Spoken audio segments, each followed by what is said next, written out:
Parlons un peu de Nicolas Baudin.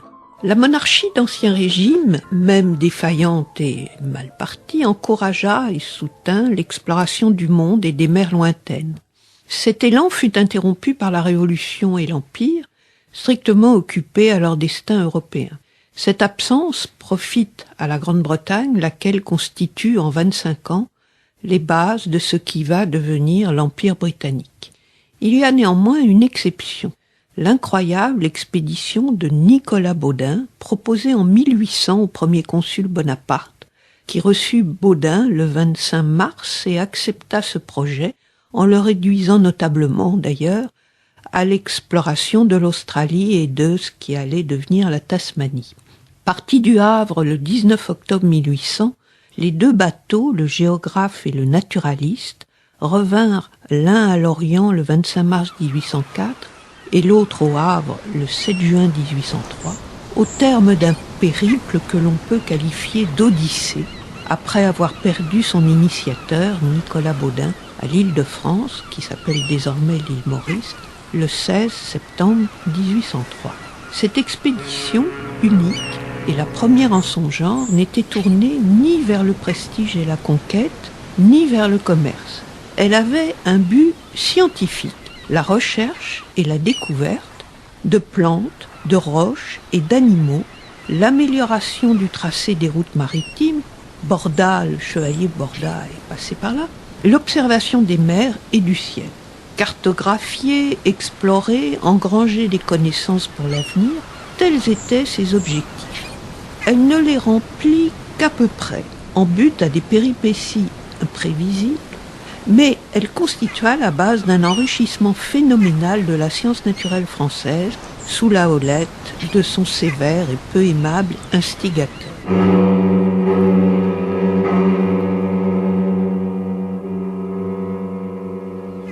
Nicolas Baudin, en effet, avait mauvais caractère, et c'est peut-être ce qui le perdit. Odieux avec ses passagers, dur et intolérant avec ses équipages, peu loquace, il se retrouva dans une grande solitude, à des moments où la solidarité et la compassion eussent été bien utiles.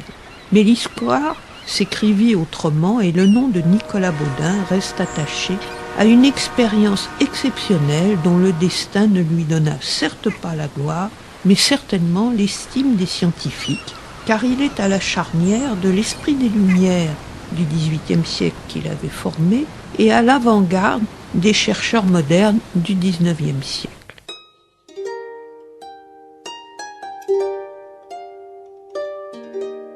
Nicolas Baudin est né en 1754 à l'île de Ré. Il sert pendant la guerre d'indépendance américaine, il est promu capitaine, mais déçu par ce que lui offre la marine, il démissionne et se met à son compte, sillonnant l'Atlantique et les Caraïbes jusqu'en 1786.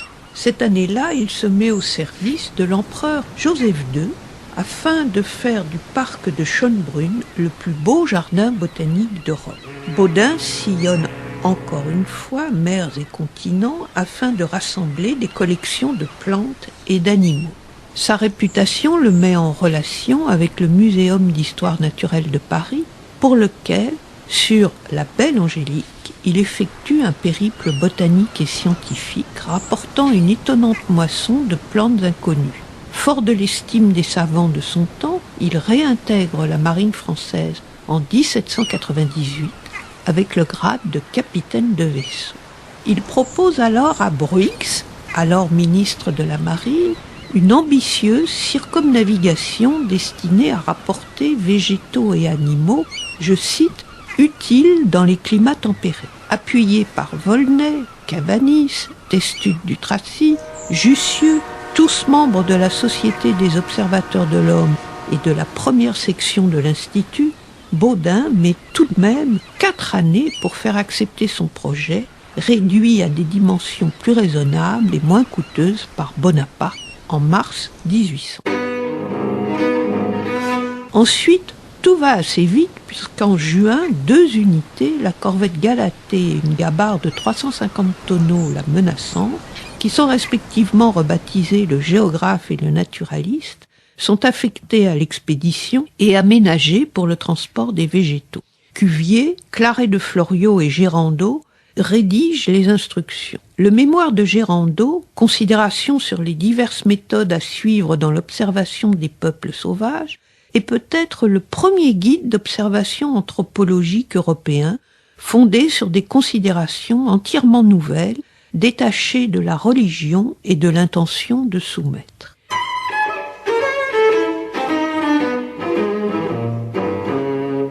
Juste avant le départ, le 17 septembre 1800, le ministre de la Marine transmet à Baudin un ordre lui enjoignant de constituer une collection particulière pour l'épouse du premier consul, Joséphine Bonaparte, en vue d'enrichir les collections de la Malmaison.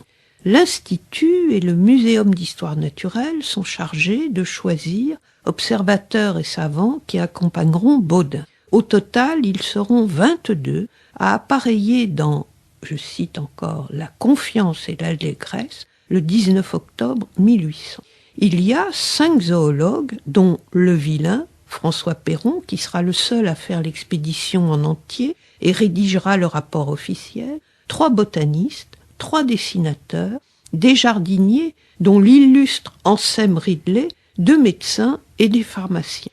Le 19 octobre 1800, on quitte le Havre pour atteindre Tenerife le 5 novembre, mais atteints du mal de mer, les savants créent les premiers incidents, mettent Baudin en colère. Par une erreur de navigation regrettable, les 2 navires mettent 75 jours, davantage que Vasco de Gama, pour rallier le cap de Bonne-Espérance et 145 jours pour atteindre l'île de France, aujourd'hui île Maurice. Malade, découragé, en conflit ouvert avec Baudin, pourtant tempéré par son second, le commandant Hamelin, 10 savants débarquent, ne pensant qu'à rentrer en France. Il crée une désorganisation certaine dans le projet scientifique, mais 2 dessinateurs, Charles-Alexandre Le Sueur et Nicolas Petit, restent à bord. Ce sont leurs précieux dessins que l'on peut voir encore au Muséum d'histoire naturelle. Nous reprenons notre voyage avec l'expédition de Nicolas Baudin. Le 24 avril 1801, les terres australes sont enfin en vue. Le vrai travail peut commencer. Timor est une première étape où la moisson de plantes est abondante. Mais les 24 premiers kangourous capturés meurent rapidement. On ne sait pas les nourrir très bien. 5 marins meurent du scorbut, ainsi qu'Anselme Ridley, inhumé auprès du botaniste britannique du Bounty. En novembre, on appareille pour la Tasmanie, que l'on met 60 jours à atteindre en longeant la côte ouest de l'Australie et baptisant au passage quelques îlots, golfs et caps. Les premières récoltes importantes commencent. On reste là jusqu'en avril 1802, faisant aussi de nombreux relevés géographiques et géologiques. Le zoologue Mauger décède et seuls 2 botanistes sont en état de travailler.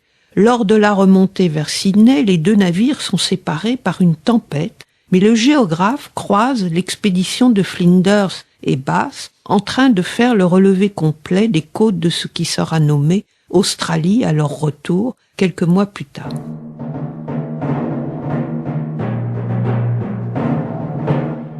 Les 2 navires français se retrouvent à Sydney le 27 juin 1802, où on relâche jusqu'en novembre, rejoint par une 3e unité, la Casuariana, commandée par Louis de Freycinet. Pendant ce long séjour à Sydney, on met en ordre notes, dessins et collections. Mais Baudin constate avec amertume et mécontentement qu'il est partout précédé de peu, quelques mois, voire quelques jours, par Flinders ou Grant. Les Britanniques surveillent de très près l'expédition française, craignant l'établissement d'une colonie ou d'un comptoir. Baudin est très fatigué. Il envoie le naturaliste en avant, tout chargé de collections, lequel arrive au Havre sans problème notable le 7 juin 1803. Par contre, maladie, vent turbulent et tempête rendent le retour du géographe laborieux et l'on s'arrête souvent pour recueillir plantes et animaux, notamment des émeus noirs, des kangourous, des wombats, de petits marsupiaux inconnus. Le relevé des côtes nord et nord-ouest de l'Australie est interrompu par de violents vents contraires. Après une brève escale à Timor pour faire de l'eau et des fruits frais, Baudin rallie l'Île-de-France le 7 août, où il meurt le 16 septembre. Son second, Milius, prend le commandement et arrive à Lorient le 25 mars 1804, au terme de 37 mois de navigation. Pendant cette absence, Bonaparte est devenu empereur et a bien autre chose à penser que la botanique. Quel est le bilan de cette odyssée naturaliste? Pour le prestige et la politique, absolument nul. Les Britanniques tiennent déjà presque toute la région australe et la surveillent âprement. Au plan ethnologique et humain, c'est décevant. Les escales ont été trop courtes pour s'imprégner des mœurs. Néanmoins, 206 objets sont rapportés et des dessins de Lesueur produisent scènes de groupe, costumes et physionomie. Mais la moisson de plantes et de végétaux dépasse l'imagination. Dès Tenerife, Ridley et ses aides descendaient à terre, herborisant sans relâche en compagnie du botaniste Leschenault et du jardinier Guicheneau. Les dessins, descriptions, mesures, étiquetages des spécimens occupent les longues semaines de traversée. Plus de 2500 espèces nouvelles sont répertoriées, soit 10 fois plus que celles recueillies par l'expédition de Cook, jetant les bases de l'inégalée collection du Muséum de Paris.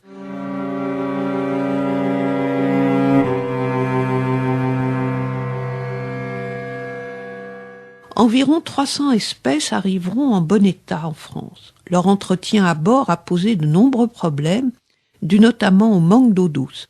Baudin cédera sa propre cabine pour en faire une serre. Les minéraux attirent aussi l'attention, bien que seul Bailly, sur les 3 minéralogistes prévus, ait fait la campagne dans son entier.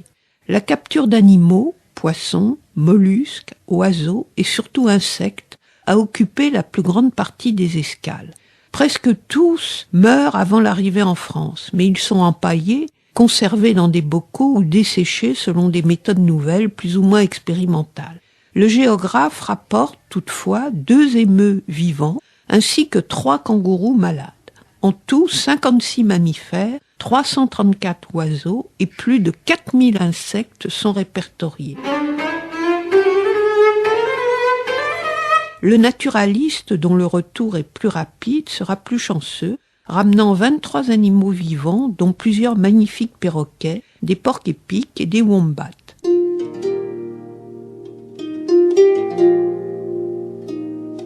Joséphine aura, selon les instructions reçues, sa part de plantes, d'oiseaux, ainsi que 2 autruches et 2 singes capturés en Afrique. Elle recevra aussi des graines de diverses plantes, dont une partie sera envoyée en cadeau à la tsarine douairière de Russie. Cuvier fera un rapport élogieux de la mission et la mise en ordre de toutes ces merveilles sera dirigée par Geoffrey et Geoffroy Saint-Hilaire. Baudin fut qualifié par ses pairs d'un des plus grands ramasseurs de végétaux de tous les temps.